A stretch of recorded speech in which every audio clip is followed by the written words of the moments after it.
Hello everyone, my self पायल विजयवर्गीय। आज हम cover करने वाले हैं 12th क्लास का एक और important topic under the partnership, dissolution of partnership firm. नाम से ही क्लियर है, फर्म डिसॉल्व होने जा रही है। हमारा इंडियन पार्टनरशिप एक्ट 1932 जो कि हमारा देश आज़ाद हुआ था उससे भी पहले हमारी इंडियन पार्टनरशिप एक्ट चला आ रहा है, उसके अंडर सेक्शन 39 कवर करता है regarding the dissolution of partnership. जैसे हम देख सकते हैं कि सेक्शन 39 कहता है, पहले तो इस वर्ड का मतलब समझ लें, what we mean by the dissolution of partnership firm. Dissolution of partnership firm section 39 के अंदर ये मेंशन कहता है कि dissolution of the firm means the dissolution of partnership among all the partners in the firm. यानी समझा जाए कि अगर मेरी फर्म डिसॉल्व हो जाती है तो फर्म में जो पार्टनर्स हैं उनकी आपसी पार्टनरशिप, उनका आपसी एग्रीमेंट भी ख़त्म हो जाता है। फर्म ख़त्म तो आपस की पार्टनरशिप भी ख़त्म। तो ये चैप्टर हमें ये बताता है कि फ़र्म को डिसॉल्व कैसे करना है, बंद कैसे करना है। काफ़ी अलग है हमारा एडमिशन और रिटायरमेंट से। एडमिशन रिटायरमेंट में फ़र्क क्या था, वो था हमारा डिसोल्यूशन ऑफ पार्टनरशिप, और यहाँ हम पढ़ने वाले हैं डिसोल्यूशन ऑफ पार्टनरशिप फर्म।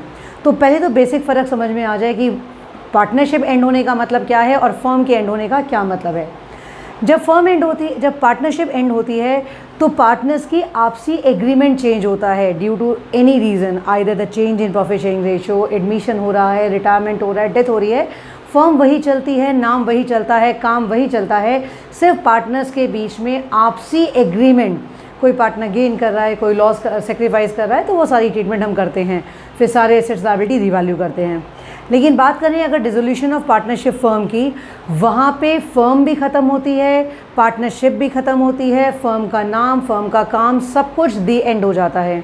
अब ये कैसे करते हैं, तो सबसे पहला अगर मैं इसको समझाएं हम इस बात को, तो फर्म ख़त्म हुई। अब फर्म ख़त्म कैसे करेंगे, जितने भी बिज़नेस के एसेट्स हैं उनको सोल्ड आउट कर दिया जाता है।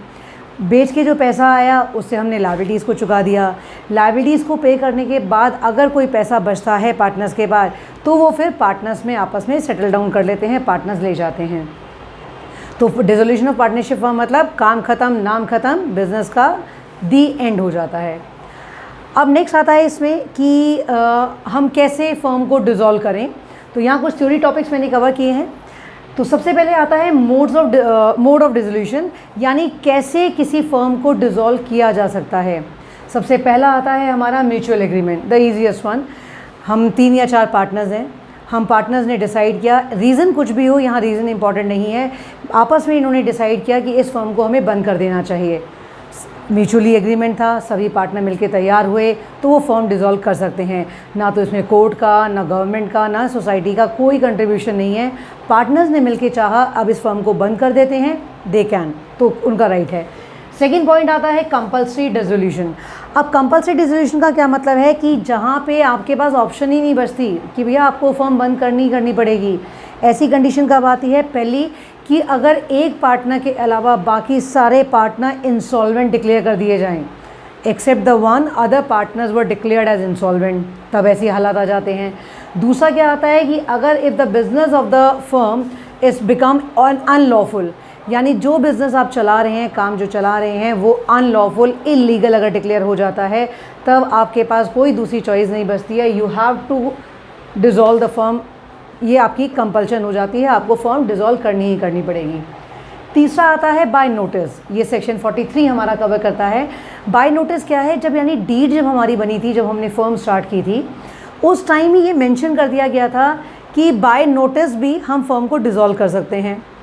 अब क्या मतलब हुआ बाय नोटिस का, कि मान लीजिए उसमें एक पार्टनर को इतना राइट मिल जाता है, अगर मान लीजिए मैं किसी फर्म की एक पार्टनर हूँ और मेरी इच्छा नहीं है कि अब इस फर्म को चलाना चाहिए, तो और डीड में हमारी मेंशन है, तो मैंने एक नोटिस दिया to the other partner to showing my intention कि अब इस फर्म को बंद कर देना चाहिए, ये फर्म डिसॉल्व कर देनी चाहिए, तो येस, इस सिचुएशन में भी फर्म को डिसॉल्व किया जाता है। तो ये सेक्शन 43 ने मेंशन कर रखा है कि कोई भी एक पार्टनर भी अगर अपनी इंटेंशन जाहिर करता है फर्म को डिसॉल्व करने की, तो फर्म डिसॉल्व की जा सकती है।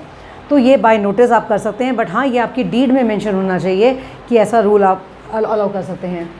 नेक्स्ट आता है on the happening of an event. अब what we mean by the happening of an event, कुछ ऐसी घटनाएं बिजनेस में अगर हो रही हैं तो ऐसी स्थिति में भी फर्म को डिसॉल्व किया जा सकता है। अब जैसे कैसी कैसी स्थिति हो गई, पहला अगर मान लीजिए किसी काम हमने जब पार्टनरशिप भी फॉर्म की थी तो हमने डिसाइड किया था कि हम 5 साल बिज़नेस चलाएंगे। 5 साल ख़त्म हुए, टाइम पीरियड ख़त्म हुआ तो हमें ख़त्म करना पड़ेगा। या कई बार होता है किसी एक वेंचर यानी किसी एक काम को करने के लिए अगर कुछ पार्टनर्स जुड़े थे, उन्होंने पार्टनरशिप फॉर्म की थी और वो काम ख़त्म हो गया तो भी वो डिसॉल्व कर सकते हैं। फॉर एग्ज़ाम्पल मान लीजिए कई बिल्डर्स थे, एक कॉन्ट्रैक्ट मिला कि आपका ये फ्लाईओवर बनाना है दिल्ली के इस एरिया में, तो उन 4 पार्टनर्स ने मिलके कॉन्ट्रैक्ट भरा, उनको मिला। तो वो पार्टनर जो मिलके आए वो उस सिर्फ पर्टिकुलर काम को करने के लिए आए थे। जैसे ही वो फ्लाईओवर ख़त्म हुआ बना के, उनका वो वेंचर ख़त्म हो गया तो वो उस पार्टनरशिप को ख़त्म कर देंगे।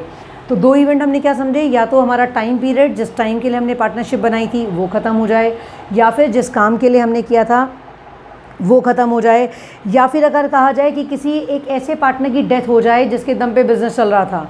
ऐसा रूल नहीं है कि एक पार्टनर की डेथ होने से डिसोल्यूशन होनी चाहिए, बट हाँ अगर मेरे 4 पार्टनर हैं उसमें से एक पार्टनर वो था जिसने मेन बिज़नेस संभाल रखा था, जिसके दम पे हमारा बिज़नेस चल रहा था, अगर उसकी डेथ हो जाती है और बाकी पार्टनर्स को लगता है कि अब ये बिज़नेस हम नहीं चला पाएंगे फ्रूटफुली, तो then also they can dissolve the firm.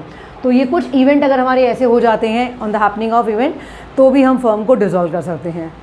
अब आखिरी आता है डिसोल्यूशन बाय कोर्ट, यानी जब कानूनी दाव पेच बीच में आ जाते हैं, कोर्ट की इन्वॉल्वमेंट आ जाती है। अभी आता है कि जैसे अगर मैं एग्जांपल दूं कि अगर आपके 4 पार्टनर्स हैं, उसमें से एक पार्टनर मेंटली इनकैपेबल हो गया है, अनसाउंड माइंड जिसे हम कहते हैं वो हो गया है, तो कोर्ट के पास राइट है कि वो डिक्लेयर कर सकती है कि इस फर्म को बंद करना। या फिर कोई एक पार्टनर फिज़िकली कैपेबल नहीं है फ्यूचर में अपनी एज अ पार्टनर ड्यूटीज़ को निभाने के लिए, तो भी कोर्ट इसको डिसॉल्व कर सकती है।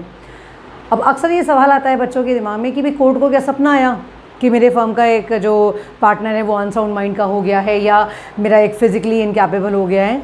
कोर्ट देखो तभी आता है इन्वॉल्व जब ये बात कोर्ट तक पहुंचती है। कोर्ट जाके सर्च नहीं करता हर गली मोहल्ले में कि भाई किसके यहाँ पे पार्टनर का क्या हाल चल रहा है, क्या हाल चल रहा है। कोई ऐसी सिचुएशन आई, अनसाउंड माइंड या फिज़िकली इनकैपेबल हो गया, तो उसके फैमिली के लोगों ने ये सोचा कि भाई ये अगर ये फर्म अभी बंद नहीं हुई तो जो हमारा घर का फैमिली मेम्बर जो इसमें एज अ पार्टनर था उसको बेनिफिट नहीं मिलेंगे। तो अगर वो फैमिली कोर्ट में उस केस को ले जाती है, वो डिमांड करती है कि ये ऐसी ऐसी सिचुएशन आ गई है तो हम चाहते हैं कि फर्म डिसॉल्व हो जाए, तो वहाँ पे यस कोर्ट को राइट है, अगर इनमें से कोई भी क्राइटेरिया फुलफिल होता है कि अनसाउंड माइंड होना या फिजिकल इनकैपेबल होना, then court take the decision कि यस आप इस फर्म को डिसॉल्व करिए। या फिर अगर कहा जाए कि कोई भी पार्टनर अनलॉफुल एक्ट में भागीदार पाया जाता है, गिल्टी पाया जाता है कि कोई भाई इलीगल एक्ट में, तो भी फर्म उसे डिसॉल्व कर सकती है। या फिर अगर कहा जाए कि अगर पार्टनर्स ने जो एग्रीमेंट बनाया था आपस में वो कॉन्स्टेंटली वो ब्रीच कर रहे थे, उसे ब्रीच करने का मतलब तोड़ रहे थे। हमारी प्रॉफिट रेशियो सेट थी, इंटरेस्ट ऑन कैपिटल हम डिसाइड कर चुके हैं, इंटरेस्ट ऑन ड्राइंग, सैलरी, हमारी सारी बातें तय थी, बट सडनली एक को ख्याल आया कि भाई मैं इन बाकियों से ज़्यादा मेहनत कर रहा हूँ तो मुझे सैलरी मैं तो ज़्यादा ही लेके जाऊँगा।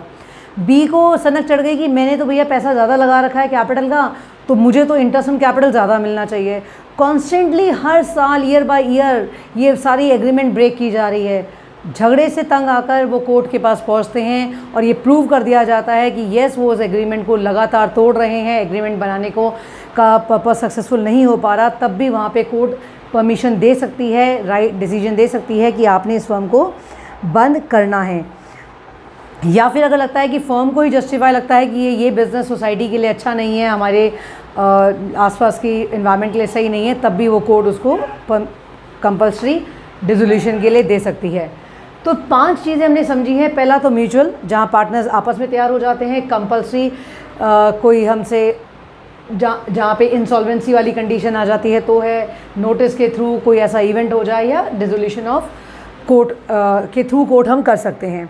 तो ये 5 तरीके हैं जहाँ से जिसके ज़रिए जिस रास्ते जाके हम अपनी फर्म को डिसॉल्व करने का डिसीजन ले सकते हैं। हमने डिसाइड कर लिया, अब आते हैं डिसीजन हो चुका है, अब आते हैं स्टेप कैसे बढ़ाएं, मुझे कैसे अपने बिज़नेस को बंद करना है।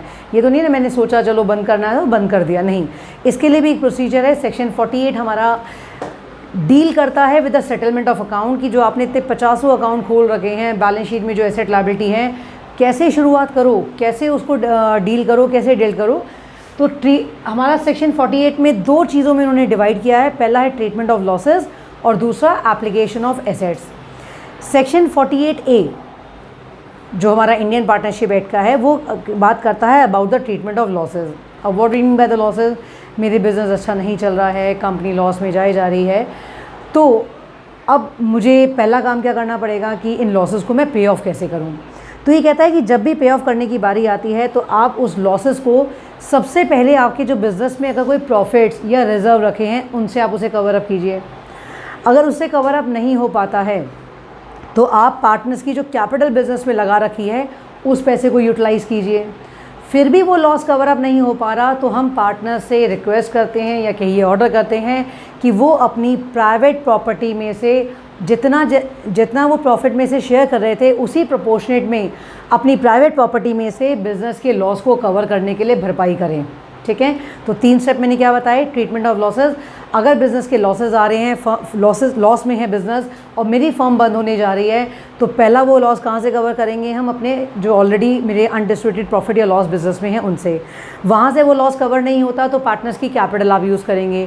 पार्टनर की कैपिटल भी यूज़ में नहीं से भी कवर अप नहीं हो पा रहा तो जिस प्रोपोर्शन में वो बिज़नेस में प्रॉफिट शेयर कर रहे थे उसी प्रोपोर्शन में वो लॉस उन पार्टनर्स में बांट दिया जाता है और वो अपनी प्राइवेट प्रॉपर्टी को बेचें, गिरवी रखें, कुछ भी करें, that is none of the business का उसका डील नहीं है, वो अपनी प्राइवेट प्रॉपर्टी से उस लॉस को कवर करेंगे।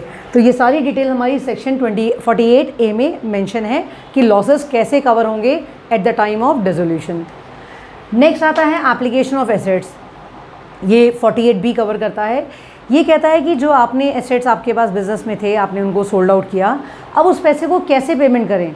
ये नहीं ना ए उठा के अपना पैसा ले गया, सी उठा के ले गया, क्या नहीं, इसका भी एक रूल प्रिस्क्राइब किया हुआ है कि जो भी आप एसेट्स का पैसा सोल्ड आउट करके रियलाइज वैल्यू जो लेके आएंगे, सबसे पहले उस पैसे को यूज़ किया जाएगा टू पे ऑफ द आउटसाइडर्स लायबिलिटी। बाहर वालों को पैसा चुकाने के लिए उसको यूज़ किया जाएगा। बाहर वालों को पैसा देने के बाद अगर कुछ पैसा बच जाता है तो आप पार्टनर का लोन चुकाएंगे। पार्टनर का लोन भी चुकाने के बाद बचता है तो पार्टनर्स की जो कैपिटल कंट्रीब्यूशन बिज़नेस में थी उनको उनकी कैपिटल दे देंगे। स्टिल उसके बाद भी अगर कुछ पैसा बचता है तो पार्टनर्स अपनी रेशो में बांट के ले जाएंगे। तो एप्लीकेशन ऑफ एसेट्स आपका, तो एसेट का पैसा हमने कैसे यूज़ किया, पहले आउटसाइडर्स के लिए, फिर पार्टनर के लोन के लिए, फिर पार्टनर की कैपिटल के लिए, फिर भी अगर पैसा बचता है तो पार्टनर्स अपने रेशो में बांट के ले जाएंगे। तो सेक्शन 48 हमें सेक्शन लर्न होने चाहिए, 1 मार्कर्स के लिए कह लीजिए, थियोरेटिकली कह लीजिए। जब प्रैक्टिकली आप क्वेश्चन करेंगे तब भी आपको ये सीक्वेंस याद रखना पड़ेगा कि आप किस चीज़ को, पैसे को पहले कहाँ यूज़ करेंगे। तो सेटलमेंट ऑफ एसेट्स हमारा हो गया, 48 सेक्शन था हमारा। इसके बाद आता है नेक्स्ट टॉपिक सेक्शन 49, फर्म्स डेब्ट एंड द प्राइवेट डेब्ट। नाम से वैसे काफ़ी चीज़ें क्लियर हो जाती है। फर्म यानी बिज़नेस, डेब्ट्स मतलब उधार, प्राइवेट मतलब ओनर के अपने उधार। अब जब फर्म बंद होने जाती है तो कुछ उधार मेरे बिज़नेस के भी हैं, कुछ उधार हमारे पार्टनर्स के अपने भी हैं, तो कैसे इसको यूज़ किया जाए, कैसे कवर अप किया जाए, ये सेक्शन 49 बता रहा है। ये कहता है कि फर्म की जो प्रॉपर्टी है, फर्म की जो प्रॉपर्टी है वो सबसे पहले फर्म अपने उधार चुकाने में लगाएगी। फर्म अपने अगर उधार चुका देती है उसके बाद कुछ पैसा बचेगा तो पार्टनर्स अपनी रेशो में बांट के ले जा सकते हैं। बट ऐसा नहीं है कि पहले बिजनेसमैन चाहे या ओनर चाहे या पार्टनर, मैं कहूँ पार्टनर अगर कहता है कि नहीं पहले तो मैं अपने उधार चुकाऊंगा फर्म के लिए बाद में, नहीं, बहुत क्लियर है सेक्शन 49 में कि फर्म की प्रॉपर्टी पहले फर्म के उधार चुकाने में काम में आएगी। अगर वहाँ से कुछ बचता है तो वो बची हुई अमाउंट पार्टनर्स अपनी रेशो में बांट के ले जा सकते हैं। ऐसा ही प्राइवेट डेब्ट के बारे में है। प्राइवेट डेब्ट मतलब ओनर के यानी पार्टनर के पर्सनल उधार। मान लीजिए मेरे पर खुद 1 करोड़ का कोई कर्जा चढ़ा हुआ है, मेरे पार्टनर पे 2 करोड़ का है, सी पे 50 लाख का कर्जा है, तो पहले हम अपनी जो प्राइवेट प्रॉपर्टी है, मेरी जो पर्सनल प्रॉपर्टी है, उसको बेच के पहले मैं अपने डेब्ट्स कवर करूँगी। अगर वहाँ से बचता है तो मैं फर्म के लिए दूँगी। तो सेम वाइस वर्सा चलेगा, हम अपने डेब्ट पहले अपने ही उधार चुकाने के लिए लगाएंगे। बी अपनी प्रॉपर्टी अगर बेचता है तो वो अपने पहले उधार, पर्सनल उधार चुकाएगा। अगर चुकाने के बाद कुछ पैसा बचता है तो ही वो फर्म के लिए उसको यूज़ कर सकता है। तो ये सेक्शन 49 है, फर्म्स डेब्ट और प्राइवेट डेब्ट। ये सारे थियोरेटिकल पॉइंट है, हमारे लिए काफ़ी ज़्यादा इंपॉर्टेंट है। एक अक्सर डिफरेंस आता है कि इसके बाद अगर हम बात करें कि जैसे हमने स्टार्टिंग में भी डिस्कस किया था, फर्म का डिज़ोल्व होना और पार्टनरशिप के डिज़ोल्व होने में कुछ बेसिक ट्रीटमेंट की अगर मैं बात करूं क्या क्या डिफरेंस आ जाते हैं। देखो, सबसे पहला तो मीनिंग का है। मीनिंग क्या कहता है कि जब पार्टनरशिप फर्म जब डिज़ोल्व होती है तो आपके जो सारे रिकॉर्ड्स क्लोज़ कर दिए जाते हैं, पार्टनरशिप भी एंड हो जाती है। लेकिन जब पार्टनरशिप एंड होती है तो फर्म क्लोज़ नहीं होती है। तो ये सबसे बड़ा डिफरेंस क्या है? अगर मैं इन दो टर्म्स की बात करूं,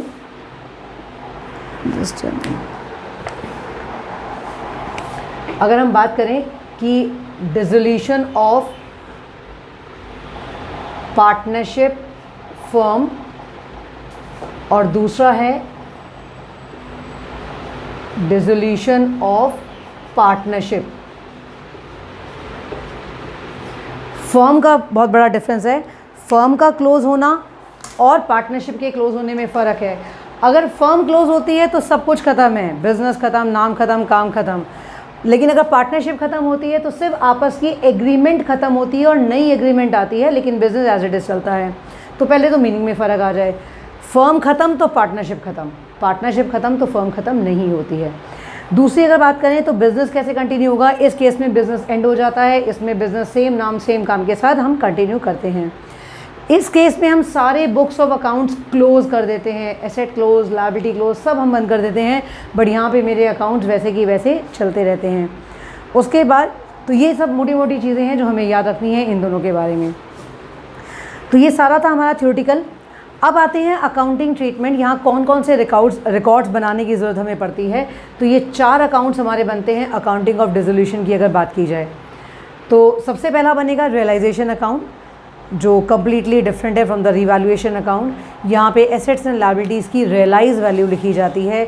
एडमिशन रिटायरमेंट में हमने बनाया था रिवैल्यूएशन अकाउंट, लेकिन यहाँ हम बनाते हैं रियलाइजेशन अकाउंट। उसके बाद अगर बिजनेस पार्टनर ने कोई लोन दिया हुआ है तो उसका लोन अकाउंट बनेगा। उसके बाद पार्टनर्स के कैपिटल अकाउंट बनाएंगे, सारी एंट्रीज़ उनको जो जो उनका राइट बनता है वो दे के उनको पेमेंट कर देंगे। और लास्ट में हम बनाएंगे हमारा कैश अकाउंट, जो कि काम करेगा काफ़ी हद तक बैलेंस शीट की तरह कि ये मैच होना चाहिए।